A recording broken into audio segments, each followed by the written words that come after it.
Okay, still talking lipids, still talking our phosphoacylglycerols, but this time we're going to break it down into a couple of types of these.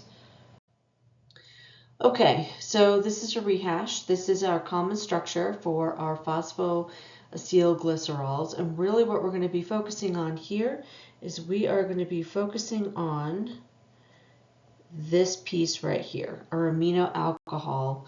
So this is going to, like I said before, this is going to differentiate our types of these compounds. Okay, so our first type is lecithin. Again, we are looking at that amino alcohol on the phosphodiester, and this is choline. You may have heard of acetylcholine. That is a neurotransmitter. This is chemical structures of some of our neurotransmitters. Obviously they're super important, and this is one type of our phosphoacylglycerols or phospholipids. Okay, so again, we just talked about lecithin right here. And again, we were focusing on the amino alcohol that makes these different. That's going to identify this and give it a specific function. So our other type is our cephalines. These are our phosphoacetylethanolamines. So again, here's our amine alcohol.